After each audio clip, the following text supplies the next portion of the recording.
Anak-anak, lebih baik kalian itu mewujudkan satu hayalan jadi kenyataan daripada beribu hayalan tanpa satupun kenyataan.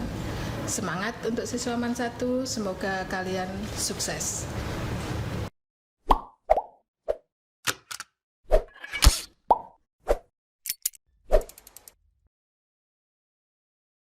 Assalamualaikum warahmatullahi wabarakatuh. Halo Sobat Mansaru, jumpa lagi dengan saya Azimatun Hikmah. Inilah podcast Mansaru.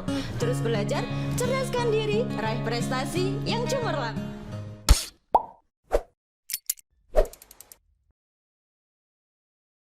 Sobat Mansaru, sekarang adalah bulan Januari. Itu pertanda bahwa kelas 12 sudah memasuki semester akhir dalam mengemban pendidikan di Man 1 Bojonegoro. Untuk kelas 12, bagaimana nih perasaannya? Apakah sudah melalui fase-fase bimbang, bingung, atau bahkan kalian sudah menentukan setelah dari Man 1 Bojonegoro kalian ingin melanjutkan kemana? Apakah kalian ingin melanjutkan ke perguruan tinggi atau kalian ingin melanjutkan mungkin ingin bekerja dan sebagainya? Nah, untuk menjawab kebimbangan kalian, podcast Mansaru sudah menghadirkan spesial ini, Guru BK Man 1 Bojonegoro, Ibu Ceci Manika Merawati. Assalamualaikum Bu Ceci. Bu Ceci, bagaimana kabarnya hari ini? Alhamdulillah baik, Mbak. Oh, baik ya Bu ya. Sehat? Selalu ceria Bu ya? Tentunya. Bu, gimana nih sesuai yang saya ucapkan tadi kan? Sekarang kan sudah memasuki fase awal untuk kelas 12. Sekarang gimana Bu antusias kelas 12? Sudah sampai tahap mana sih Bu untuk persiapannya? Ya, untuk kelas 12 ini sudah masuk tahap pemilihan ya, pemilihan PTN Prodi. Pemilihan PTN Prodi untuk di jalur senam PTN. Oh, jalur senam PTN. Sebenarnya kan banyak jalur ya untuk yang disiapkan untuk tahun ini yang. Oh, berarti ada beberapa jalur. Ya, yang tentunya untuk jalur tanpa tes yang perlu disiapkan. Oh, untuk yang sekarang ini untuk senam PTN ini adalah jalur yang tanpa tes. Tapi selain kan tanpa tes, berarti menggunakan apa Bu? Menggunakan nilai rapor. Oh, menggunakan nilai rapor. Ini semua bisa masuk menggunakan jalur senam PTN atau hanya beberapa yang maksudnya ada kriteria tertentu yang bisa masuk ke jalur senam PTN ini? Oke. Berarti saya menjawabnya di jalur senam PTN-nya ya. Iya. Jadi untuk masuk di perguruan tinggi yang masuk itu ada 4. Oh, ada 4. Mungkin dijelaskan dulu nih Bu dari tahap-tahapannya ini apa saja? Yang pertama itu PMDK. PMDK. Penelusuran minat dan kemampuan. Itu khusus yang vokasi di perguruan tinggi umum, misalkan di UGM, di UNY, di UNS, di UNDIP dan sebagainya. Itu melalui jalur undangan juga. Jadi dari perguruan tinggi nanti mengundang akan mengundang kita untuk siswanya bisa mengikuti jalur itu. Jadi jalur PMDK ini. Kalau vokasi itu kan untuk diplomatikanya. Oh, itu ada sudah by name atau mungkin dari siswa yang ingin maksudnya ingin masuk ke jalur vokasi nanti bisa konsultasi ke BK atau sudah dari PTN-nya sudah by name siswa ini bisa atau bagaimana Bu? Nah, kalau itu semua punya peluang. Oh, semua ya. punya. Terus yang kedua itu senam PTN. Senam PTN Nasional masuk perguruan tinggi negeri. Nah, itu yang menentukan adalah dari panitia, menentukan dari sekolah, cuma ada persyaratan tertentu dari panitia LTMPT. Lembaga tes masuk perguruan tinggi negeri ya. Tentunya yang bisa ikut itu adalah siswa yang eligible. Dalam siswa yang artinya eligible. ya, siswa yang eligible itu adalah siswa yang memenuhi kriteria dalam artian berprestasi gitu ya, dalam nilai akademiknya.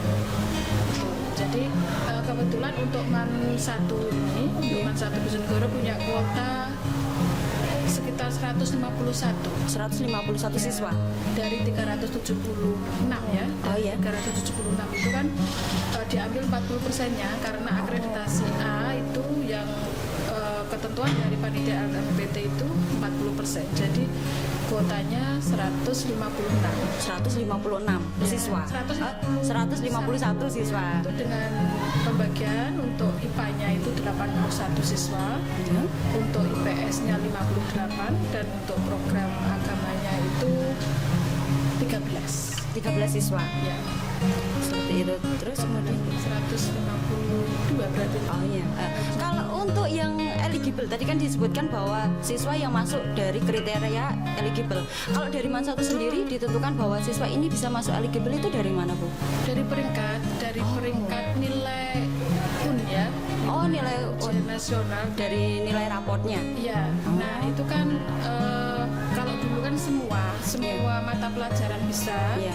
Nah, kalau tahun ini itu sudah ditentukan dari panitianya sana bahwa IPA itu nilai yang dimasukkan nilai bahasa Indonesia, bahasa Inggris, matematika, fisika, kimia, biologi. Oh, seperti itu. Kalau IPS sama matematika, bahasa Indonesia, bahasa Inggris, sosiologi, geografi. Oh. Enam juga itu. Oh, seperti itu. Berarti sudah ditentukan, berarti dilakukan pemeringkatan dari siswa yang masuk, maksudnya dari untuk IPA tadi berapa siswa, Bu? Diambilnya 81 siswa. Berarti di peringkat 81 siswa yang peringkatnya di atas dari yang lainnya, pemeringkatan gitu ya. Iya. Secara paralel atau per kelas? Per kelas. Oh, per Ya, kelas. ya. Jadi Oh, yang dulu pernah kan, kalau dulu kan kita membagi secara paralel itu kan dari jumlah dari Iya. mahasiswa itu kebetulan dari panitia itu kan memberikan sepenuhnya ya ke pihak madrasah atau Iya. pihak sekolah bahwa yang berhak mengikuti senam PTN yang siswa eligible itu kan ditentukan dari madrasah itu, keutamaannya kita bisa memilih juga yang benar-benar anak itu berkompeten ya dan melanjutkan ke perguruan tinggi. Kadang-kadang kan ada yang dia peringkat 1, Iya. cuman kadang orang tua tidak mengizinkan. Oh, ada yang seperti itu, Bu? Iya, hampir tiap kelas tuh ada seperti itu. Oh, seperti itu. Untuk menanggulangi hal seperti itu Ya, yang dilakukan akhirnya, sampai kita kebetulan untuk tahun ini berubah ya. Iya. Aturannya harus yang dimasukkan adalah nilai untuk ujian nasional itu. Iya. Akhirnya untuk biar merata itu tiap-tiap kelas ya, tiap kelas itu kita ambil peringkatnya, kalau dari 80 berapa itu Pak? Tadi 81 siswa. Ya. Kebetulan di sini juga ada siswa kelas PDCI ya. Ya. Percepatan itu secara otomatis nilainya di paralel maupun dengan sistem seperti ini kan Ya. tetap Dia dari teman-teman yang lainnya ya di atas. Di atas Ya. itu. Nah, itu akhirnya kita buat per kelas Iya. itu anak-anak sudah kita yang kumpulkan terkait dengan mapel itu, terus Iya. dijumlahkan, terus nanti kita masukkan data untuk Iya. dilihat nilainya. Jadi muncullah per kelas itu dengan kuota 81 Ya. dan kelas PDC-nya 23 ya jumlahnya. Lebihnya kita bagi, yang per kelas ada yang kelas IPA 1 misalkan Ya. itu 12 siswa, ada yang 11. Oh, seperti itu. Ini kalau seumpama Bu ya, ini tadi ternyata siswa ini masuk ke 12 siswa, per kelas tadi 12. Ternyata siswa ini seperti yang dikatakan Bu Jati tadi tidak berniat untuk kuliah. Terus gimana? Kan masih ada lowongan satu ini. Terus gimana ini yang Kita lowongan satu? ambil peringkat di bawahnya. Oh, seperti itu. Ya, Ya. yang nggak ikut. Jadi peringkat 13 yang berhak itu, dan kita juga tanya, Iya. kamu pengen kuliah apa enggak? Kalau iya, Iya. kita masukkan di situ.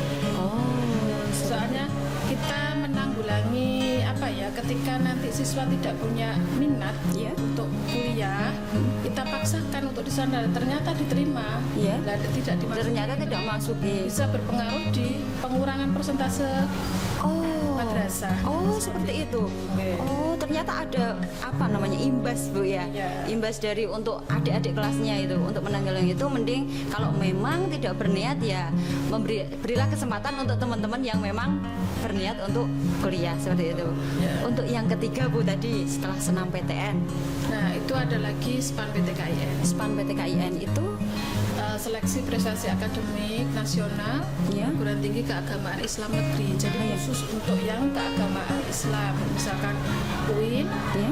YIN, STAIN dan sebagainya. Oh, Cuman ya. yang ditawarkan nanti di SPAN PTKIN itu juga prodinya tidak semua prodi. Kan di senam PTN itu ada, kalau tidak salah lebih kok dari 140, karena sekarang politeknik itu gabung di senam PTN. Jadi Iya. pilihan siswa itu malah lebih banyak di senam PTN karena Poltek yang D4 khususnya Iya. itu nanti masuk di Senam PTN bukan Dan, yang di.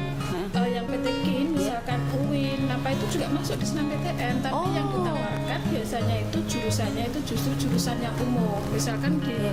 UIN Malang gitu ya ada jurusan farmasi, gizi, Oh, terus iya. ada teknik informatika, teknik sipil itu ditawarkan di Senam PTN bukan yang SPAN PTKIN-nya. kalau SPAN PTKIN kan khusus yang Agama. tapi juga ada beberapa PTKIN yang menawarkan yang umum juga. Misalkan dulu itu ada yang UIN mana itu Bandung ya. Oh ya. Gunung Jati. Oh ya. Juga. Oh ada jurusan Ya, umumnya. karena kita masih belum tahu juga bisanya kan besok ketika sudah ngeklik kita masuk Ya. nanti ada apa PTN-nya keluar, prodinya keluar. Oh seperti itu. Terus kemudian apalagi Bu? Tadi PMDK, terus senam PTN, SPAN PTKIN, terus kemudian PN. Senam? Senam PN. senam PN, SN SNMPN ya itu. biasanya kan kalau kayak senam PTN kan SNMPTN. Iya, Kita kan SNMPTN. lebih mudahnya untuk ngomong. Oh iya, biar nggak iya, salah. iya. Senam PTN. Iya senam PTN. Ini senam PN, Oh, itu iya. seleksi nasional Poltek ya, Poltek negeri. Oh Nah, ya. yang ditawarkan itu yang D3-nya. Oh khusus yang D3. D3-nya. Ya, soalnya yang D4-nya sudah gabung di senam Senam PTN. Oh. Itu juga jalur undangan menggunakan nilai rapot sama. juga. Untuk ininya masuk di tahap eligible itu enggak Bu? Enggak. Oh. Cuman tetap ketika masuk sama semuanya kecuali yang PMDK ya, untuk yang senam PTN, yang SPAN PTKIN dan senam PN itu tetap kita PDSS, dalam artian kan pangkalan data sekolah dan siswa itu tetap kita masukkan. Oh gitu. Itu nanti siswanya berapa yang ikut. Terus kemudian ada lagi Bu jalur lain selain ini? Kalau yang tanpa tes itu Ya kalau untuk yang tanpa tes yang ini. Terus tes itu untuk yang nanti tes? ada SBMPTN, Ya yang seleksi bersama itu ya. Ya ada UMTKN. UMPN, terus ada mandiri ya. Oh. Nah, mandiri itu biasanya anak-anak itu atau orang tua ada yang takut mandiri nanti mahal. Iya. Padahal tidak. Nanti mandiri yang mahal itu mandiri yang kemitraan. Oh. Yang dimasukkan mandiri itu masing-masing perguruan tinggi itu ada tesnya sendiri-sendiri. Misalkan Oh. di UI pakai nama SIMA. di Oh UGM kayak gitu. pakai nama UTU. Berarti bukan kalau ini jujur sih Bu ya. Kalau pemahaman saya ya memang masih awam ya. Pemahaman saya oh berarti kalau jadwal daftarnya mandiri ini pasti bayarnya mahal. Oh ternyata bukan, ada sendiri-sendiri. Ada mandiri yang memang diadakan dari pihak kampus, ada juga yang mandiri untuk yang bagian apa Bu tadi yang mitra? Kemitraan. Kemitraan. Ya, itu yang mahal. Ini perlu ini pembelajaran baru ini berarti untuk kita. Terus kemudian ada lagi Bu, berarti banyak sekali Bu ya, maksudnya kesempatan Banyak untuk sekali ya. Cuman kadang-kadang anak itu cuma familiar dengan nama senam PTN itu. Kelihatannya iya. nanti kalau udah masuk Iya. atau di senam PTN kayak mati di situ nanti Iya, udah nggak bisa langsung, kemana-mana. iya langsung frustasi. Saya lihat biasanya kalau seumpama ini Bu ya, lihat hari ini adalah pengumuman senam PTN. Saya lihat media sosial itu banyak sekali kalau seumpama gagal gitu ya Bu, tidak lolos, dinyatakan tidak lolos, itu mereka tuh langsung kayak down, tuh kayak sudah tidak ada harapan lagi seperti itu. Sebenarnya tidak Bu ya, ada beberapa kesempatan lagi kalau ingin melanjutkan ke perguruan tinggi negeri gitu. Nah itu ya keuntungannya kalau BK masuk kelas itu di sini juga. Oh. Alhamdulillah untuk MAN 1 Iya. kita diberi jam itu ya alhamdulillah sekali karena siswa sudah dibekali dengan seperti itu ya. Iya. Paling enggak minimal sudah tahu ini apa sih PMDK, apa sih senam PTN itu. Oh. Jadi tidak hanya kenal senam PTN, SBMPTN. Iya, kebanyakan cuma senam PTN, SBMPTN, mandiri, terus ini tiga itu ya. Jadi ketika sudah tidak kantor di eligible-nya itu sudah kayak udah nggak punya harapan untuk masuk di perguruan tinggi negeri, padahal jalurnya Harapannya itu masih banyak sekali. Ya, ya. Terakhir Bu, pesan-pesan untuk kelas 12, baik itu yang ingin melanjutkan ke perguruan tinggi negeri atau mungkin ingin melanjutkan mungkin di militer dan lain sebagainya. Pesan-pesan untuk kelas 12. Pesan untuk kelas 12 tetap semangat, kalian tetap punya masa depan yang gemilang. Yang jelas kalian harus tetap berdoa, berusaha dan terus belajar. Kami yang mahasiswa Man 1 adalah calon-calon orang yang sukses. Terima kasih Bu Jati atas kehadirannya, atas sharingnya terkait perguruan tinggi dan lain sebagainya. Jangan kapok untuk datang ke podcast Man 1 apabila diundang lagi Bu ya. Saya Azimatunima, inilah podcast Man 1. Terus belajar, cerdaskan diri, raih prestasi yang cemerlang. Wassalamualaikum warahmatullahi wabarakatuh.